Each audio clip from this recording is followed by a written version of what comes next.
The average accounting firm takes years to build, yet the guest I have with me today ramped up to 300 clients a month in 6 months. I always wanted to be self-employed as soon as I realised what that word even meant. I always knew I wanted to do it, but I didn't know what I wanted to be self-employed in. I started going to 3 to 4 networking events in London a week. I would have conversations with men and they would be so like, whose PA are you? Or who are you here representing? The whole thing I just thought was so derogatory. I would say it like 4 times, no, it's my own company. And then they'd finally get it and be like, oh, like yours, like do you work for your dad? I did not want to be only known for doing something in a company and contributing to the company's goals. I wanted to be known for a bit more. I was working till about 4 a.m. every morning and then waking up at 8 a.m. Young women in finance have to be twice as good to get half the credit. I am the first female UK accountancy owner to be recognised in Forbes, and in 2026 I was the youngest on the finance list. My biggest fear was that I would be in a corporate setting until I was like 65 and then retire and realise that I hadn't really accomplished anything with my life, that I'd just gone into a building 9 to 5 and contributed to someone else's company. My biggest worry and regret would be... She launched at 21 with the Canva logo and an Instagram handle. And since then, there's not been any stopping. I have with me Grace Hardy, the founder of Hardy Accounting, the ambassador of Not Going to Uni, and also the founder and speaker at her own podcast, the Unconventional Podcast. Grace, welcome to While She Builds. Thank you. So Grace, can you tell us a little bit about who you are and what you do? Yeah, of course. So my name's Grace Hardy. I started accounting through an apprenticeship when I was 18. I worked with loads of clients. It was incredible, built up such a portfolio and a wealth of knowledge. And then I left that role and started Hardy Accounting at 21. And I've grown rapidly, which is incredible. So now I look after a team, and as you said, hundreds of clients, which has been really exciting. And we've been building for about 2 years now. That's amazing. I want to rewind a bit, and I think it's important that we take the audience through this journey for people who don't know you, right? So you, when you left school, did not take the conventional route that your friends did, who were all, I presume, going to university. But you did something different called an apprenticeship. So tell us a little bit more about what an apprenticeship is for someone who does not know, and why did you do that, and what probed you? Yeah, so an apprenticeship is essentially on-the-job learning. So you go work for someone, 9 to 5, a company, you get paid a salary and they pay for your qualification. So there's no student loan, no debt, nothing like that. So I chose to do one purely because I have very severe dyslexia. So I was diagnosed with dyslexia in primary school, and I really struggled throughout the whole of my school experience. And so when it came to sixth form and everyone was deciding to go to uni, I thought to myself, God, I can't think of anything worse, because it felt like an extension of school, which is something that I never enjoyed. I was really lucky at the time that my mum was a training provider for NHS healthcare apprenticeships, and she said, have you thought about an apprenticeship? It's on-the-job learning, it's super practical, I think it would suit your learning style. And I was like, I've never heard of those before. So we went to loads of career and apprenticeship shows and spoke to loads of employers and apprentices to kind of figure out what I wanted to do, because I didn't realise, but you can literally do an apprenticeship in anything. So we spoke to loads of people and I landed that I wanted to do a tax apprenticeship. I loved economics at A level, but there was pretty much no economics apprenticeships. There was one. I got all the way to the final assessment centre. The last task was a timed written essay. I didn't get any extra time and I didn't finish it, so I didn't get the apprenticeship. And so very naively at 17 I thought, what's close to economics? Tax. And started applying for all these tax apprenticeships, but they were getting filled up because it was probably the May to start in the cohort in September. But a couple of employers turned around and said, look, I think you're a great applicant. We don't have any space in tax, but would you be interested in an accounting apprenticeship? I promise you it's got tax in there. And I was like, yeah, perfect, sign me up. So I was just about to take my last exam and I wanted to experience something new. I had been in that role for a number of years and I just wanted change. And so I thought maybe I'll switch firms and have a breath of fresh air, or I'll go travelling and find myself like every other 20-year-old girl purely because all my friends had taken gap years and gone traveling, and that was something that I hadn't done because I was employed. And obviously, as you know, you only get a set number of annual leave days. Correct. So it wasn't something that I could do in between work. So I decided that I was going to leave with no plan. The plan was to go traveling. I had saved up money for a house deposit, but at the time decided that I wanted to go traveling instead. So that was the plan essentially. And then I realised that through my qualification, I could start my own accounting firm. So I thought I would give it a go and see what happened. And if it didn't work, that would be fine and I would go traveling. And if it did work, I'd have a company and that would be pretty cool. That is very interesting. The thing that comes up to me is that you had quit your job and you were going to go, and then something stopped you, an inner voice, and you said you're going to give it a try. What was the convincing part of that inner voice that made you say, I have to go for this? What led you to that decision of stating that probably this is something worth giving a shot? Yeah, so I always wanted to be self-employed as soon as I realised what that word even meant. And I always knew I wanted to do it, but I didn't know what I wanted to be self-employed in because, to be honest, I wasn't particularly great at anything growing up. I wasn't creative or I wasn't an artist and could sell paintings, so it didn't really work in my head. I didn't really know what I could do. But when I found out that I could get like a practice license and start an accounting firm with the qualifications I have, I was like, well, this is my opportunity to be self-employed. I think I need to take it whilst I don't have a mortgage and I don't have any kids and I don't have any dependents, because in 10, 15 years that could change. And for me, my biggest fear was that I would be in a corporate setting until I was like 65 and then retire and realise that I hadn't really accomplished anything with my life, that I'd just gone into a building 9 to 5 and contributed to someone else's company, but I wouldn't have anything to show for it. So my biggest worry and regret would be, what if I never tried? I relate to that very much because, as you already know, and I mentioned to you when we spoke, right? I work in corporate, and I've been working in corporate for X number of years ever since I graduated university, and I did all different kinds of things. And similar but not similar to you, what I'm doing today is not what I specialized to do. So I specialized in marketing, but I'm in supply chain and operations through and through. And for me to get to where I am, it's not like I had a plan saying, 10 years from now, I see myself in operations. I see myself managing a team doing X, Y, and Z in corporate. It all came through the steps that you do. And hence what you mentioned, you don't necessarily have a plan all the time. But as long as you have a vision of where you want to be, what is the absolute nose that you don't want to get as part of your journey, the how will figure it out. When you made this decision of not going and you started, talk us through how the first few days were and the next 6 months on that ramp up.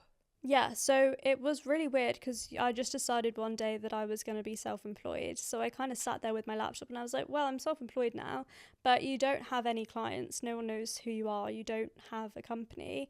So my biggest thing was, how do I get from 0 to 1? How do I get people knowing who I am? And it's that turning from a nobody into a somebody.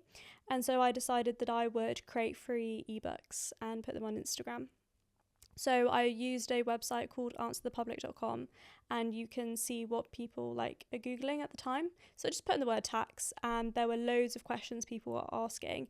So then I made ebooks answering those questions because I knew people were interested in the answer. And then I put them on my website for free and people would download them, and then I would get their email and their phone number. And then I would email them, follow up, speak to them, understand where they're at, and kind of get clients from there and understand people's pain points.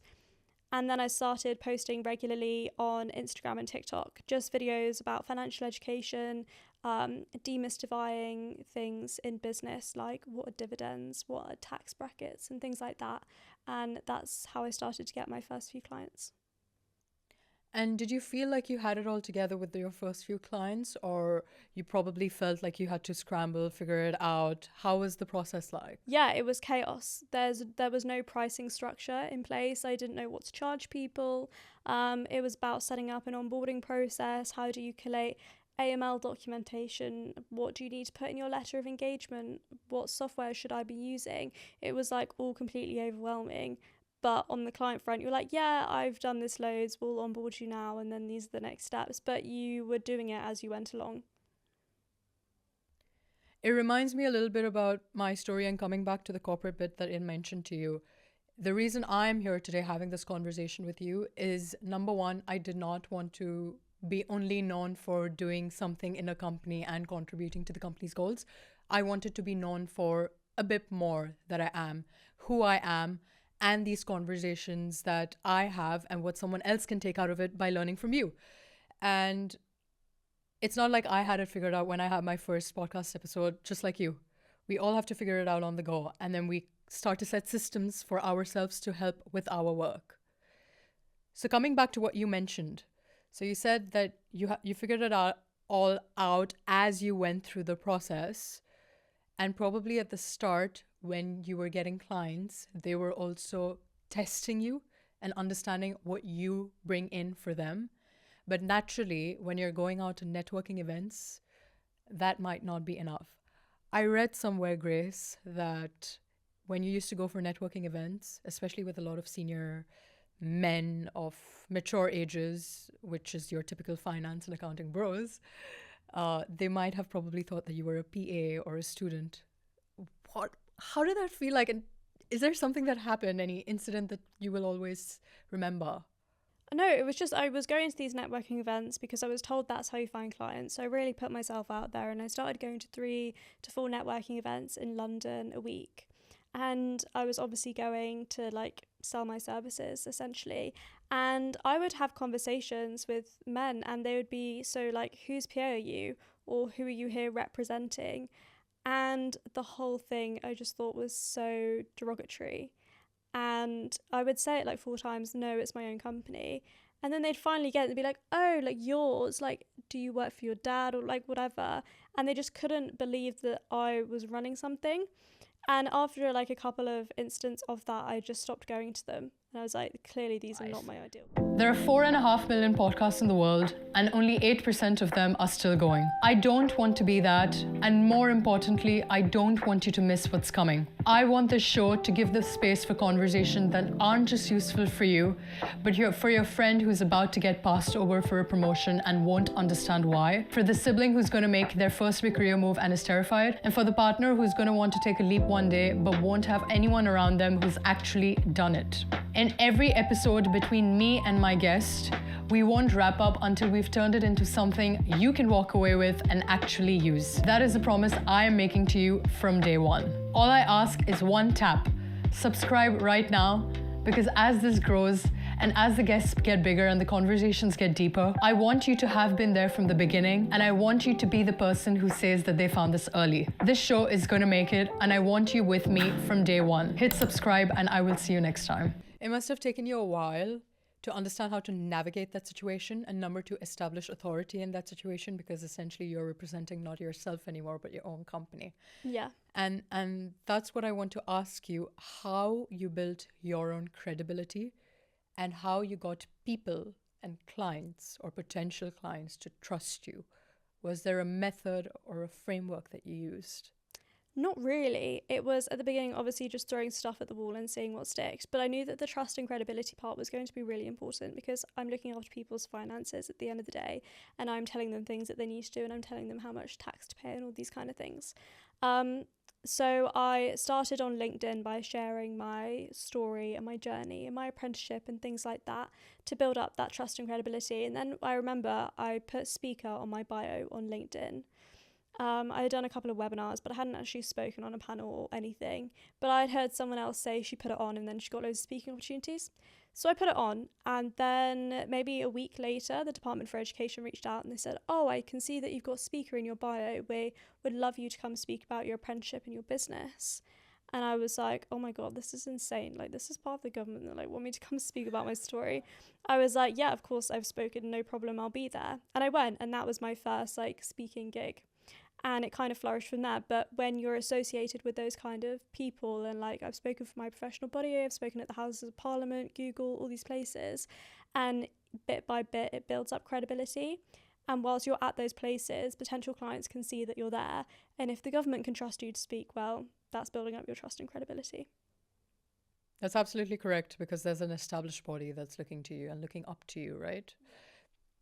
I did some research, Grace, and I learned and I observed what you do. And whilst you say that there's no framework, I think that you subconsciously apply it if you will allow me to share what I think you do. Because as a person, and how I think is I think in frameworks and systems. And I think as if I want to be explained to like I'm a 5 year old. Otherwise, I won't understand it, right? So the way when I observe your social media and I observe your LinkedIn and your website, what I observe is that you work as a in terms of a ladder. You take a ladder of a credibility ladder and you start with your foundation as you sell your qualification. For example, your last few posts that I've seen about you is you're absolutely going at it at how someone can manage their tax. So you put your qualification as your foundation and forefront before even being visible out there. The next thing that I saw, which I really appreciate, is that you take advantage of explaining in simple, plain English what is it that you do? How is it that someone can understand this better? And to me, if someone can explain anything in plain English, it means that you understand what you're talking about and your technical knowledge to the depth well enough to be able to communicate it to somebody else. The third thing that I saw as part of your ladder, and you just touched on it, is your USP, your unique selling proposition. You said your unique selling proposition right now is that you're a young woman in finance. So that's exactly what you mentioned as your talent and what you bring onto the table, right? And I think that I saw that as well. So it's kind of it's crazy that I picked up on that. I could see that you're establishing yourself in a sea of how an accounting person should look like in comparison to that. And lastly, what I observed is that you're just consistent. You're consistent through and through. You're sharing the same message. You're working on the same pillars of identity and what value that you create. Do you resonate with that? Did I pick it up Yeah, on correctly? no, that was brilliant. Thank you. That was so concise. I think that's also important because if someone tomorrow wants to build their credibility, where would you suggest for them to start on? And if someone wants to build their USP and they don't know that, where would you ask them to start from? I think with the credibility piece, I think it's really important to share knowledge for free. I think there's nothing more valuable than giving people nuggets of wisdom. They're just things that people like I took for granted about how much financial education and knowledge I have through my qualifications that the average person doesn't get taught at school. So actually just explaining the really basic things give people knowledge, and then that builds trust and credibility. And if you give away those little bits of nuggets for free, people are more likely to ask questions and then follow up and then become clients later on down the line. So what's unique about you? And that's probably just your USP, because no one is you at the end of the day. No one can replicate that either. How do they apply it in a place where they need to sell themselves? So for example, what I mean by that, maybe I consider my USP, and by the way, this is completely made up, but maybe I consider my USP is that I know how to dress well and I make the effort to dress well. How can I apply that in my professional context? Well, then it's just showing that you've got creativity that maybe other people don't have, and that maybe that is your visual identity. And so people can connotate that. There's a amazing woman called Abigail Foster, and for a long time she used to do her hair incredibly, and I felt like for a long time her hair like became a USP, because you'd see her like amazing curls and go, that's Abigail Foster. I have been there present in one of her panels face to face, and I just remember thinking, oh my God, that's like your proper old money hair. Yeah, but it's a visual identity piece. Yeah. Like, you know that she's always going to show up like that. Yeah. Absolutely. That's a good way to put it, because a lot of women, especially the way I see it, is that they try to claim their USP and connect it with their knowledge or their IQ, but it can probably be a whole package. Yeah. I definitely think my USP, forgetting about the knowledge or anything else, I think my two USPs are, number one, I look at a 360 view of myself and see how do I want to present myself onto the table. And that can be through communication, that can be through dressing, that can be, like you said, visual identity, confidence, a firm behavior and a firm standing. And then is how can I bring people together? How can we work towards a common goal? Yeah. I want to get a little bit more now that you've shared with us how you build credibility, you've shared with us backstory, now into the way you run your business and the way you would advise somebody else. This show is essentially still meant for people who are in the middle of switching between corporate and starting their own business, probably at the start or crux of building their side hustle or building their own business. So, probably some questions related to how they can go about setting or managing their finances. Probably the first question I want to ask you is, how does your typical week look like? I think it was a couple of weeks back where there was just a lot of demand. We had a number of clients raising investment. So we were having a lot of investor calls, and then all of those investors were asking for different reports to be put together. And each of these reports can take days to build. So that was really challenging with VAT deadlines and annual account deadlines, and clients wanted mortgage certificates. And there was a lot going on. And I was working till about 4 a.m. every morning and then waking up at 8 a.m. And I probably did that for 2 weeks, and I felt unbelievably drained. That must have been intense. It was really intense. It was fueled purely by caffeine. How did you get through it mentally? I was like, I know this isn't forever. And right now, this is a really awful part of the journey where there's a lot of demand and stress. But actually, after the next week or so, it will calm down, and there is a light at the end of the tunnel. And how do you get courage to move forward through that phase? Because not everyone has the grit. Maybe they don't know how to tap into it, or maybe... Yeah, I complained to my partner. It wasn't easy. I wasn't sitting there all smiling going, wow, this is amazing. It's such a privilege to be able to work these long hours. I was like, Marcus, I don't know how long I can do this for. I'm exhausted. But I think you have to just go in deeper, and because people are relying on you at the end of the day, like, you're being paid for a service. So you can't just go, God, this is exhausting, I'd rather not, and then throw in the towel, because then that's a client gone, or investment round that hasn't gone through because of you, and you're holding like a lot of weight, so you just need to do it. That seems that there's a lot of pressure externally that drives you as well. If you could dig deeper into you, what is something that propels you to do a bit more than just submitting that client's requirement? What pushes you to be more? I think actually, if we go all the way back to my childhood, so my granddad ran a business, and him and my grandma were amazing, and they actually managed to save for how many of us? 6 grandchildren to go to private school from like pre-K all the way to sixth form. That's a lot of money. Money I would love to make, but is wildly impossible for 6 children. And so I always do my best for them, because they put so much time, energy and money into my education for me to do the best that I could possibly do. If it wasn't for them, private school is not something I would have been able to attend normally. And so I always think, well, they went the extra mile, so I can go the extra mile for anyone else, because I would love to create that for my children as well. I love that.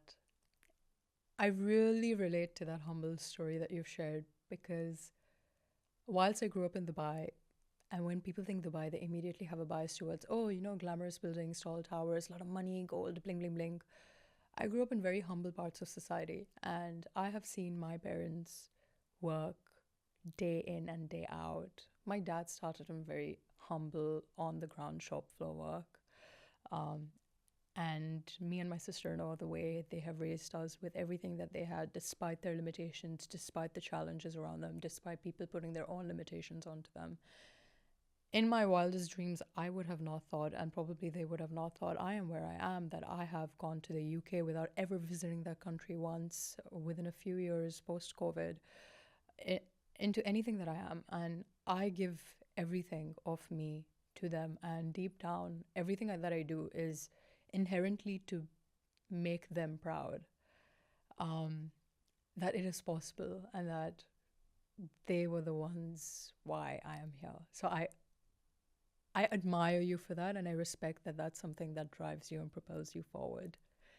With that said, What are some considerations that somebody else who's listening to this, who has either started their own side hustle, thinking to start their own side hustle or business, should keep in mind when they're starting out, when managing their finances? I think that's an incredible question. I think the first thing is obviously cash flow, but it's also startup money.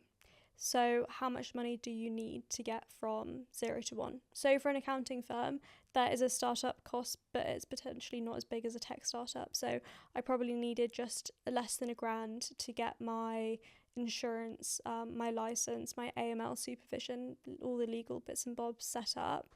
And that's what I needed to get started. So, it's sorting out your startup costs essentially, and then your monthly costs. So what are you paying for? Are there any subscriptions that you need to have on a monthly basis to kind of work out how much money you need to bring in as soon as possible to sustain that?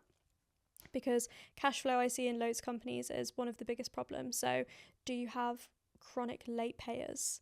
And so they're paying you, I don't know, a month late or something like that. So actually your subscriptions aren't being paid because your clients aren't paying you. And that's really important. The second thing is structure. So are you going to be a sole trader or a limited company, and kind of sorting out the difference between which one's best for you and then going with that. You can always change from sole trader to limited company, but it's much, much harder to change from a limited company to a sole trader. So it's really assessing that. And then moving forward, the best thing to do is like understand your client avatar and like get a piece of paper, make a stick person and like go crazy and understand your marketing and who you're marketing to. And I think those are the great places to start as a foundation. What does a healthy small business financially look like with everything that you've said in mind? Because you mentioned cash flow. Cash flow can be a problem, especially when you have creditors with even late payment terms as per the books.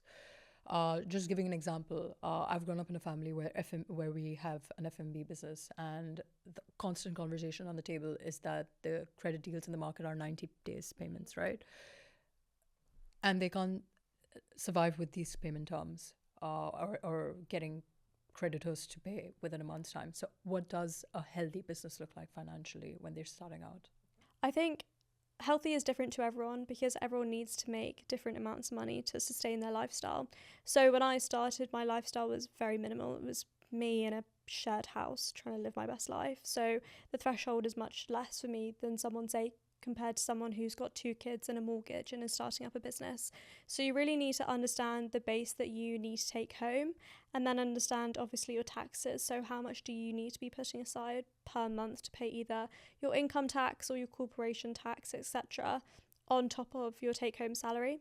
And then obviously start building up a buffer of about 3 to 6 months worth of expenses built up, just in case you do have a late payment, and then you've got reserves. Similar to personal finances. Yeah, exactly. Similar to the finances there. What does your current AI stack look like when you're managing this business? And is that something someone should consider as part of their startup cost? I wouldn't necessarily say that you need AI. I think there's loads of free AI tools like Claude and Notion AI. I think they've got a free version too. For an accounting firm, AI is much more difficult purely because it's a regulated industry. So if you want AI in your accounting firm, you need to have things in place like an AI policy and really understand what that means, because you're working with financial client data at the end of the day. So we don't use AI unless it's already integrated into a software that we use, purely because the risk is too high for us. But I love using AI to draft emails for me, or help me with content ideas, or helping with more of the creative side of the business. So then my question will be, what is your personal AI stack? Oh, it's just Claude. That's what I use predominantly for everything. It is pretty good, isn't it? Yeah. So my partner, by the way, he has also done accounting. So he's currently a private equity investor. So then yesterday he probably at God knows 1 a.m. at night, he was working as always. Like, he's a workaholic similar to me and you. And I was just asking him, what are you doing? He's like, oh, you know what? I can probably get to bed earlier today because I'm letting Claude do all my work. I've just put 20 bank statements in there, and then I'm just going to ask it to shoot and go. And he's like, that's it. It's fantastic. It's changed my life. But I'll also share with him this piece and remind him to be cautious what you've mentioned about the financial data. I'm sure he is, and I'm sure he knows what he's doing, but probably this day and age, because AI policy is still coming up, we need to be careful Exactly. in our professional life. Grace, we're in more than halfway through, and I want to probably keep it light again, and I'm gonna share with you a game that we're gonna play. It's less of a game, but more of a round. You either have to say that you agree, you disagree, or it's complicated to some of these statements that I'm going to share with you. Okay, love Yeah? it. Are you ready? Yes. And the first thing that comes to your mind. Social media made you. Without TikTok, Hardy accounting would not exist. Oh, it's complicated. Why? I don't think it wouldn't exist. I think that's a very finite statement, but I don't think the growth would have been as exponential. What do you think? How would you have pivoted your strategy if you could not have used social media? It would be going to more in-person events. So rather than networking events, like more female founder-led events, and really honing in more on my client avatar rather than just going to every networking event I could find, being more intentional with where I'm spending my time. That's fair. Time is the best resource that you have and the most precious one, right? Accountants who make it look fun are dumbing down the profession. Disagree. Why? I think that they're making it more accessible to everyone. And the amount of times I have client calls and they go, I had an accountant, but I just don't get it, so I'm leaving them. And actually, you get more clients by being accessible and not necessarily dumbing it down, but again, like you said, explaining it in plain English so people understand what's going on, so that they can be more financially informed about the decisions that they're making in their business. Fully agree to what you said. Young women in finance have to be twice as good to get half the credit. Agree. Why? Well, there's just, from my personal experience, I can't speak about every female in accounting, but to open the doors and do things that I've done, I've worked my absolute arse off. I've come up against so much sexism and misogyny and comments and things like that. So people are so much quicker to go, oh, she's just done that, or that was terrible, I can't believe she did that. Whereas they wouldn't say half of that stuff if I was a man. You know what I would also say? I don't think this is only in the accounting profession. No, I think it's all professions, but we could be here all day discussing that. Yeah, we could be here all day. I have a lot to say on this topic, but I also have a lot to say with regards to we women putting unnecessary pressure on ourselves. And I don't want to say unnecessary, probably that's the wrong word, but we put a lot of undue pressure on ourselves, and our imposter syndrome lets us get the best of ourselves, and hence also forces us to work much, much more. Yeah, definitely. Financial education should be taught in every school in the UK. Agree. Tell us more. I've been lobbying for financial education for years now. Boring background, but it was mandated in secondary schools in 2014, but it wasn't really implemented. We found that only 2 out of 5 young people remember getting financial education at school. We lobbied super hard, and then at the end of last year, it was mandated in primary schools. But my worry is that there's not going to be any funding for it to happen. So we're going to end up in the same situation where it is actually mandated in schools, but I don't think it's actually going to come to fruition. Help someone like me understand, please, who does not know the background. So there's lobbying going on a specific topic or a goal that needs to be achieved. But then there's friction of achieving that, even though the most obvious answer seems that it should be done for the betterment of the society. Is the gap the funding that you mentioned between getting that goal nationalized in the country? Or what is it? What are the complications that arise? So it's in law, and the primary school one will be mandated from 2028. But just because it's in law doesn't mean it's going to happen. The issue is funding and teacher training funding as well. So 1 in 2 adults in the UK are financially illiterate, and then if you put that into teachers, then 1 in 2 teachers are possibly financially illiterate to teach it. Usually when they've got teacher training, if they're going to teach maths, they become super proficient in it, and that's what they focus their teacher training on, so that they understand and they can teach that to kids. But they're not putting the funding in place for financial education. So you're being asked to teach something that you don't understand, and that's not fair. Absolutely agree. I think we need more voices on this matter, because it's not only about financial education from a perspective of managing your business or your profession, but it's more about personal financing. Otherwise, we get in the cycle, as we've seen in the past few years, the cycle of interest and paying interest rates over time, which does not get done, and student debt, which we know is an issue today. And lastly, The apprenticeship route produces more capable founders than a degree ever could. Oh, I would personally agree. I just think the people skills, they call them soft skills or power skills, whatever you want to call them, that you get through an apprenticeship, I haven't seen university graduates have. I used to train university graduates when I was about 19, and they come with so much theoretical knowledge, but no practical knowledge because they haven't applied it. They've never worked in a workplace before. And the soft skills like working under pressure, working to deadlines, communication, you learn in an apprenticeship because you're working a 9 to 5. It's not something that can be necessarily emulated in a university degree. You know what's funny? Now that you say this, I observe the number of students who have graduated from getting their diploma and then going for a master's, thinking that they will get a better job. So let's talk about 2000 to 2010. There would be probably 2 or 3 in 10 people who would do a master's degree. And the ideal norm was that you get done with university, you work for a few years, and then if you want, you get a master's. And then there's higher hopes, and then those people would get better jobs, better employment, etc. Come 2010 to 2015, 16, I feel the number of students increased. Probably you'd see 6 in 10 students getting a master's, just doing some numbers. Post 2016, I feel a lot of the students have just gone into getting a diploma and then immediately going for masters. And the contrasting observation, not all of them are getting a job. Yeah, it's really difficult because employers are looking for practical experience, Absolutely. which they don't have. Which is also now something that we're seeing in the age of AI. Yes, you're going to be able to see AI do all the technical work, but it's going to be your judgment as a human being, your critical thinking that's going to stand out and make you irreplaceable in comparison to a computer. That was fun. I thoroughly enjoyed that one. It's interesting because we're seeing more and more that Gen Zs, when they want to start their own side hustle and business, but they've not received necessarily the financial education that they need. The reason why I'm putting all these 3 data points together is for women specifically, we're seeing less funding, we're seeing more output to funding, and we're seeing more inclination to go towards either a funding route or owning a business route. What does that tell you about the way we're going as society?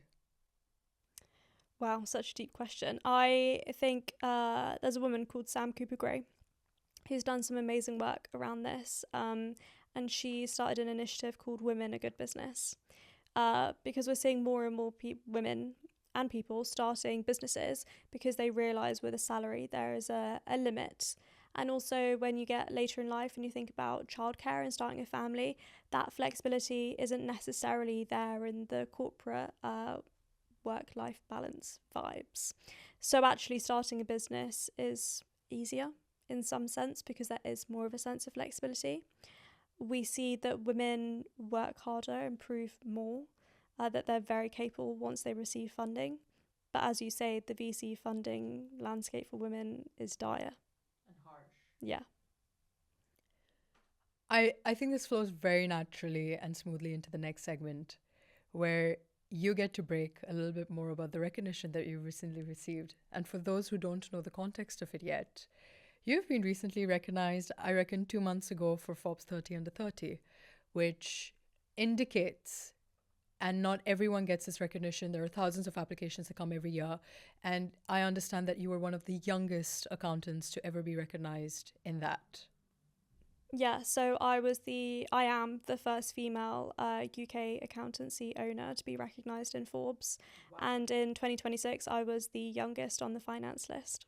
How did you feel when you got that recognition? Well, it was kind of a whirlwind. So they don't tell you that you're on the list. The list comes out, and it was really early in the morning. I was actually on my way to a breakfast at the House of Lords, and I was getting all these DMs from people going, "Oh, congrats!" And I was like, "Thanks, but like, congrats on what? 'Cause I don't know." And they're like, "On Forbes," and I was like, "Oh my god, it's Forbes 30 under 30. Like, this is insanity. This is like on my vision board." And the first thing I did was I called my mum. I woke her up and I was like, "Mum, I'm on the list." And she was like, "Shut up." And I was like, I'm sure that would have been a very emotional moment for you, because I do know that your mother was the one who helped raise you, and you got a lot of inspiration from her and the way she worked in NHS. yeah. And I'm sure she must have been really, really proud. Yeah, no, she was. And what's even more exciting is there's a celebration in June in Paris. So my mum can't come to it because it's the Forbes list only, but we're going to go to Paris together and spend a couple of days there. And then I'm going to go to the little event in I am the actually evening. getting goosebumps thinking about that. Yeah. Oh, that's sweet. What is something that you are the most proud of that the list doesn't necessarily show or that no one can see? I think it's actually about how much I've developed as a person. I used to be really, really shy, but now you can't get me to shut up. And I've gained so much confidence over the past few years building a business that I'm actually really proud of. And I'm just really proud of like the woman that I'm turning into from that like shy 17-year-old that like didn't know if this apprenticeship was like going to be for her or not, coming into a woman that runs a successful business. And Grace, you're shining. I mean, Thanks. I speak with you and I don't at all think I'm speaking to someone who does not know what she's talking about, which shows that this has been years in the making and then this is not coincidence. Last but not least, I want to get into the most important part of our conversation. Somebody's listening to this and she or he is thinking, God, I want to be like Grace. God, I want to be where she is. I want to be able to do the things that she does. I want to be able to have the confidence. What would you say to that person who's listening to this to get them going? I think the hardest thing to do is start, and starting is so difficult. And as I said previously, it's getting from that 0 to 1, but that's where you need to start. And my piece of advice that I give to everyone is learn to care less. I feel like because we grow up in this world where everyone has an opinion on social media, and that's really difficult to navigate. But just care less about what people are saying and what people think, because if you're worried, then you're probably in the wrong circle.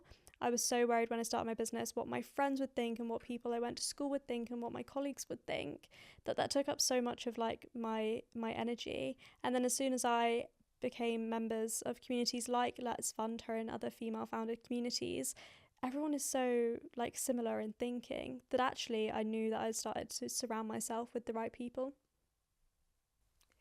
If you had taken that trip to Bali, Yeah. you probably know where this question is going. If you had taken that trip to Bali, how would your life have been different today? I honestly have no clue. I think I would potentially be more well travelled, still never been to Bali. But I honestly think I would have come back and still wanted to start a business. But I believe that everything happens for a reason, so maybe it wouldn't have worked or the timing was wrong. So you just don't know. But I at least would have been able to see a waterfall in Bali, which I haven't yet. Grace, it was lovely. This conversation is going to be very close to my heart. I personally think that I took a lot of things, and I'm sure that the person listening to this must be thinking like that. I want to wrap up this conversation because what's this conversation worth if someone can't tangibly take away some things from it? So, whilst we were speaking, I was just scribbling down some notes and I'm taking out 5 key things. And if I miss something, Grace, I want you to tell me and pick it up. The first thing that I picked up from this conversation from you is that your gut feeling is your data, and that the only thing that we should hold ourselves for is for not listening to that feeling, no matter how strong it is. The second thing that you mentioned twice in this episode, I've counted, is that just start. Start wherever you are. It does not mean that you have to wait to be something, to do something great. You just need to start somewhere and then find your way from there. The other thing that I picked up is you don't necessarily need to have a plan as long as you have a starting point, and that is the anchor based on your gut feeling. The other thing that I also picked up is that your non-linear path is not necessarily the wrong thing, and that everything that you do is probably leading to something that you'll come to know sooner or later. And you said it yourself, you were navigating through the world at the beginning and you were understanding how things work, going for networking events, having those conversations with people who might not necessarily be in your first sphere is what made you realize who you should be and how you should do it. The other thing that I also picked up is that the credibility that you have was not given. It's not something that you had as a talent. It's not a talent. It's something that you build Yeah. over time. And you did that, exactly that. And the last thing is that what you do in the next 24 hours is what will make all the difference. And this I actually scribbled when you were mentioning about how you slogged for the past 2 weeks in the recent present, and that was the hardest week that you had. And that itself is a make or break for a lot of things to come. Who knows your limit until you don't try it out and you do it yourself. Maybe I'll become nocturnal. Maybe I'll learn to not need sleep anymore. Let's not hope that you get to that, because that will impact your well-being. Yeah. But is there something that we've missed? No, that was perfectly done. Thank you. Great. Well, Grace, it was a lovely conversation. Thank you for being here, and thank you for having this conversation with me. If someone wants to find you, where can they find you? So you can find me on LinkedIn under Grace Hardy, MAAT, or on Instagram and TikTok at Grace_Hardy_. Perfect. Then that's what they'll be doing next. Well, thank you, Grace, and thank you, everyone. We'll see you for the next episode.